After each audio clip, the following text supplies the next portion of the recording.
Iblis mencoba Yesus dengan menyuruh Yesus mengubah batu menjadi roti supaya bisa dimakan. Yesus menanggapinya dengan ayat Alkitab. Yesus mengutip dari Kitab Ulangan 8 ayat 3. Manusia tidak hidup hanya dari roti saja.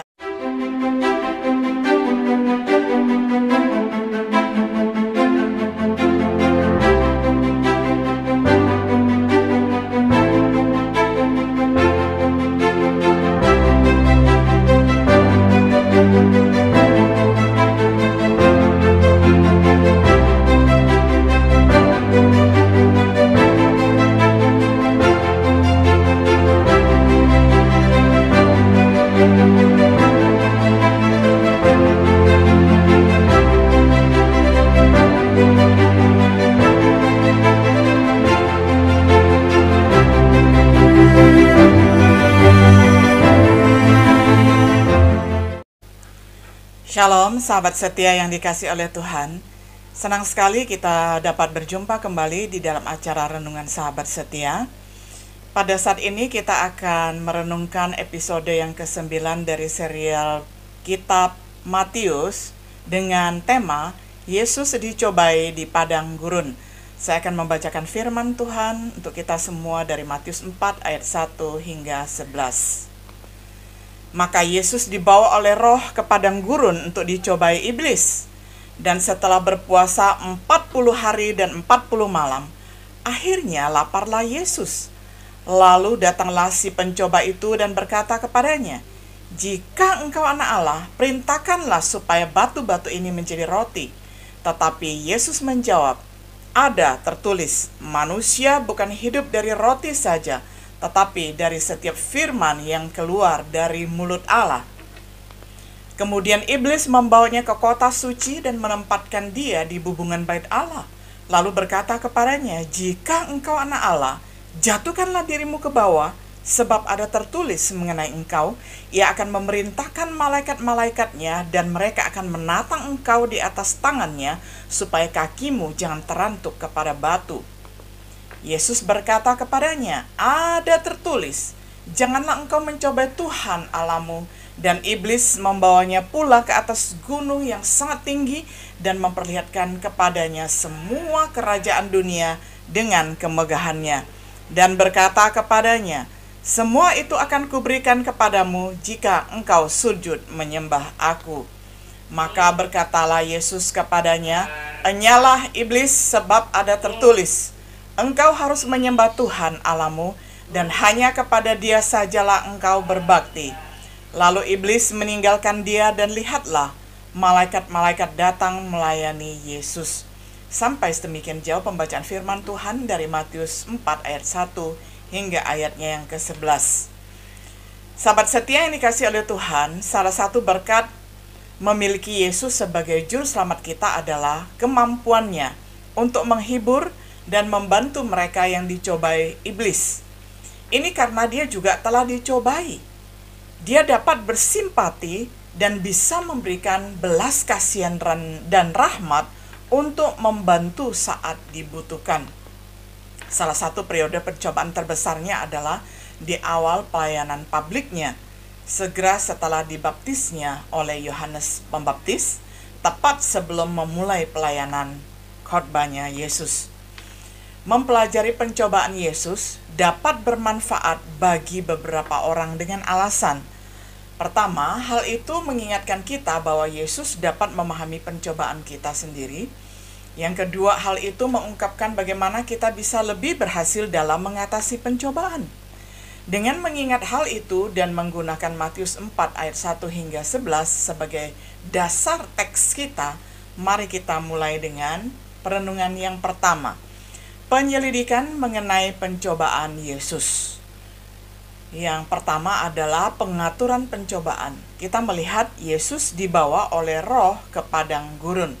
Ini adalah Roh yang sama, yakni Roh Kudus, yang turun ke atas Yesus dalam bentuk fisik seperti burung merpati, sebagaimana yang kita dapat baca di dalam Matius 3 ayat 16. Sepertinya itu berlatar belakang setting ataupun background tempat di padang gurun Yudea, suatu tempat yang sangat sunyi. Yesus dicobai oleh iblis. Tampaknya tantangan ini diprakarsai oleh Roh Allah, karena Roh Kuduslah yang membawa Yesus ke padang gurun dengan tujuan untuk dicobai, di mana Yesus berpuasa dan dicobai selama 40 hari 40 malam. Puasanya mengingatkan pada Musa dan Elia.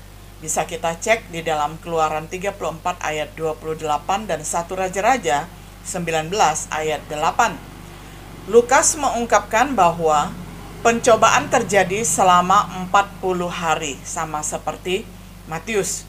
Markus juga menyebutkan ada binatang liar di sekitar Yesus waktu melaksanakan puasa.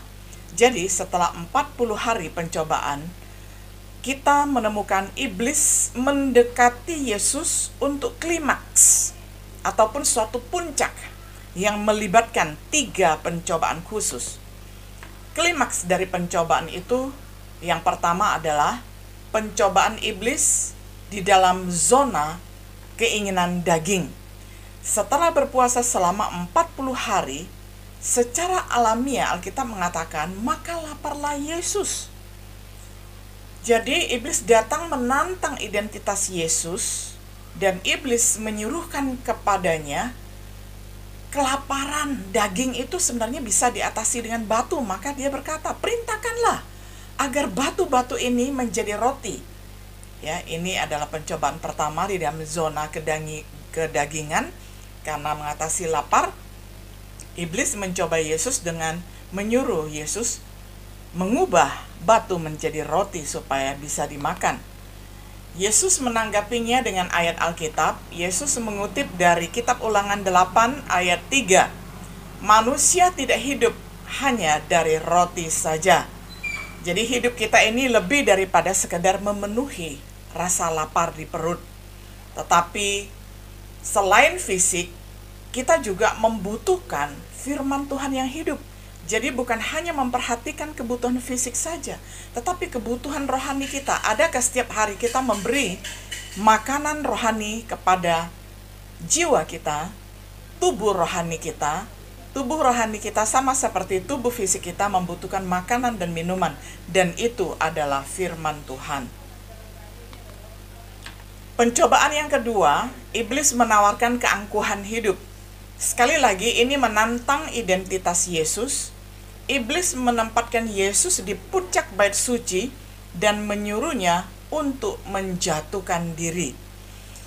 Iblis menggunakan kitab suci di dalam Mazmur 91 ayat 11-12 bahwa Allah akan mengutus malaikatnya untuk menatangnya, ya, bila anak manusia mau menjatuhkan diri dari ketinggian. Tetapi Yesus sekali lagi menanggapi iblis dengan Alkitab juga. Yesus mengutip dari kitab Ulangan 6 ayat 16. Jangan mencobai Tuhan Allahmu. Sementara bagian yang dikutip iblis benar itu akan menjadi suatu penyalahgunaan untuk dengan sengaja mencobai Tuhan. Nah, iblis pun bisa menggunakan firman Tuhan tetapi dengan tujuan yang salah. Tujuannya adalah mencobai Tuhan. Dan Tuhan menanggapinya dan menghalau iblis dengan mengutip perkataan dari Ulangan 6 ayat 16, jangan mencobai Tuhan Allahmu. Lalu iblis tiba pada pencobaan yang ketiga kepada Yesus. Iblis menawarkan nafsu mata. Iblis membawa Yesus ke gunung yang tinggi dan menunjukkan kepadanya kerajaan dunia. Iblis menawarkan untuk memberi Yesus semua kerajaan di dunia ini jika Yesus mau menyembah iblis. Yesus sekali lagi dan yang terakhir kali menanggapinya dengan ayat Alkitab. Yesus mengutip Ulangan 6 ayat 13. Kamu harus menyembah Tuhan Allahmu, kepadanya lah kamu harus melayani. Meskipun menawarkan jalan pintas untuk menerima kekuasaan atas bangsa-bangsa, Yesus tidak mengambil jalan yang mudah untuk melaksanakan jalan Mesiasnya ataupun pemerintahan Mesiasnya. Dan dia mengatakan, enyalah iblis, dan iblis pun lari daripadanya. Kita melihat pada akhir pencobaan, malaikat-malaikat Tuhan datang melayani kebutuhan Yesus. Apa tepatnya yang mereka lakukan tidak disebutkan secara detail, tapi yang jelas malaikat datang melayani Yesus yang sudah berpuasa selama 40 hari. Mungkin mereka memberi Yesus makanan tubuh ataupun makanan fisik. Ini bukan kali terakhir iblis berusaha untuk menggoda Yesus. Kita melihat ketika di dalam pelayanan, iblis kembali banyak kali mencoba iblis sampai di Taman Getsemani pun ya, iblis masih menggoda. Dengan 40 hari mengatasi pencobaan di padang gurun, terutama godaan untuk mengambil jalan pintas menuju ke pemerintahannya sebagai Mesias, di saat Yesus bersiap untuk memulai pelayanan publiknya, pengamatan apa yang bisa dibuat seseorang mengenai Yesus dicobai? Berikut ini ada beberapa hal. Yang kedua, kita perhatikan pengamatan mengenai pencobaan Yesus. Pertama-tama, kita memiliki pencobaan yang sama. Ketika Yesus dicobai oleh iblis, kita juga dicobai oleh iblis. Iblis sekarang mengarahkan perhatiannya kepada murid-murid Kristus yang masih hidup di dunia, termasuk saya dan saudara. Kita semua diperhadapkan pada pencobaan yang sama. Kita seharusnya tidak menganggap realita ini sebagai realitas yang enteng, karena konflik itu nyata-nyata ada peperangan di udara. Peperangan bukan melawan tubuh dan daging, tetapi melawan penguasa-penguasa di udara. Kita melihat hal yang berikutnya adalah kita memiliki zona pencobaan yang sama. Pertama-tama adalah nafsu daging, misalnya amoralitas, bukan hanya soal makan makanan jasmani, tetapi juga yang berkaitan dengan kesenangan daging. Misalnya amoritas, seks bebas, kehidupan seks bebas sebelum menikah, dan sebagainya. Biasanya ini diterima oleh manusia ketika masih muda. Lalu juga yang berikutnya adalah nafsu mata, misalnya materialisme. Pada saat seseorang berada di fase parubaya ketika mengejar hedonisme. Dan kemudian fase yang berikutnya, yang ketiga adalah yang ketika sudah parubaya ataupun sudah tua, yakni kebanggaan hidup. Misalnya karena hidupnya sudah sukses, sudah punya kedudukan, merasa angkuh, merasa sombong, merasa lebih tinggi daripada orang lain dan sebagainya. Dan ini adalah hal-hal yang membuat kita jauh dari kasih Bapa. Jikalau kita ingin memiliki kasih Bapa, kiranya kita menjauhkan nafsu daging, nafsu mata, dan juga nafsu kesombongan. Kita memiliki alat yang sama untuk mengatasi pencobaan. Yesus menggunakan firman Allah, dan kita juga bisa menggunakan firman Allah. Karena firman Allah adalah ibarat pedang roh yang dapat memisahkan tulang dan sumsum. Artinya, ini adalah alat perang, bukan hanya untuk pertahanan diri seperti perisai iman ataupun ketopong keselamatan. Tetapi pedang roh ini adalah firman Allah yang dapat menyerang musuh, agar musuh itu kalah dan terpental ataupun menjauh dari kita. Yesus memiliki iman dalam rencana Tuhan ataupun kemenangan melalui penderitaan. Nah, kita juga membutuhkan perisai iman yang sama. Kita dapat mengalami hal yang sama dengan Yesus ketika kita mengenakan perisai iman untuk pertahanan ketika ada musuh datang menyerang kita. Yesus tidak diragukan lagi ketika mengatasi pencobaan dengan berdoa, karena dia mengajari kita menggunakan doa untuk mengatasi pencobaan. Bisa kita baca di dalam Matius 26 ayat 41. Firman Tuhan, iman dan doa untuk melawan iblis, dan ini tidak memberinya kesempatan untuk beraksi di dalam kehidupan kita. Kalau Tuhan Yesus saja berdoa, apalagi kita yang penuh dengan kelemahan. Kiranya kita menggunakan alat-alat ini dengan baik, ataupun senjata-senjata dengan baik. Kita memiliki berkat yang sama saat kita mengatasi pencobaan. Yesus dilayani oleh malaikat. Malaikat akan membawa kita pulang ke surga. Nah, Yesus dilayani oleh malaikat, dan ketika kita menyelesaikan pelayanan kita di dunia ini, kita juga akan dilayani oleh malaikat malaikat juga akan membawa kita pulang ke surga. Yesus menerima berkat yang luar biasa ketika dia akhirnya menang dan naik ke surga. Dia telah menjanjikan berkat yang serupa untuk kita terima, untuk tinggal bersama-sama dengan Yesus yang sudah menang. Jadi peperangan kita di dunia ini sebenarnya adalah bertitik tolak dari titik kemenangan, karena Yesus sudah menang untuk kita. Jadi kita hanya mengalahkan pencobaan-pencobaan yang biasa saja, yang tidak melampaui kekuatan kita sendiri, karena Yesus sudah berperang dan menang bagi kita. Yang berikutnya, kita dapat mempelajari beberapa pelajaran penting. Berkat materi saja tidak dapat benar-benar memuaskan kita. Kita membutuhkan makanan rohani dan firman Tuhan.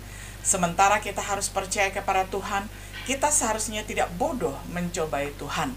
Jadi kita yang sudah mengenal firman Tuhan, kita dapat menggunakan firman Tuhan tepat pada waktunya dan tempatnya. Tidak seperti iblis menggunakan firman Tuhan dengan cara yang salah atau diputar balikkan.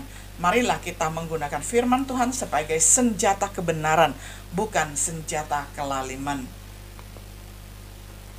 Alkitab dapat dengan mudah disalahgunakan, namun bisa juga digunakan dengan benar. Dan kita memilih menggunakan firman Tuhan ini dengan benar untuk pertumbuhan iman kerohanian kita, dan kita jadikan itu sebagai senjata untuk melawan godaan-godaan dan pencobaan-pencobaan di dalam hidup kita. Jalan menuju kemuliaan tidak ditempuh dengan cara yang cepat dan mudah, tetapi panjang dan sulit. Sama seperti Mesias mengambil jalan yang sulit, tidak dengan instan menerima tawaran dari iblis untuk menerima kemegahan dunia dan pemerintahan dari dunia. Kesimpulan, mungkin pelajaran terbesar yang kita ambil dari Yesus dicobai di padang gurun adalah bahwa kita memiliki juru selamat yang dalam segala hal serupa dengan kita, kecuali dia tidak berdosa. Bahwa dia adalah imam besar kita yang penuh belas kasihan dan setia. Bahwa setelah menderita dicobai, dia dapat membantu kita juga yang dicobai, agar dia bersimpati, memberikan belas kasihan dan kasih karunia untuk menolong kita pada saat dibutuhkan. Apakah kita dibebani oleh pencobaan? Pandanglah Yesus sebagai teladan kita dalam mempelajari cara mengatasi pencobaan dalam hidup kita. Pandanglah Yesus sebagai imam besar kita ketika kita perlu mendekati Tuhan dalam doa, dan terimalah belas kasihan dan rahmat untuk saat-saat ketika kita menyerah pada pencobaan. Seperti dalam segala hal, pandanglah Yesus sebagaimana penulis surat Ibrani menasihati kita.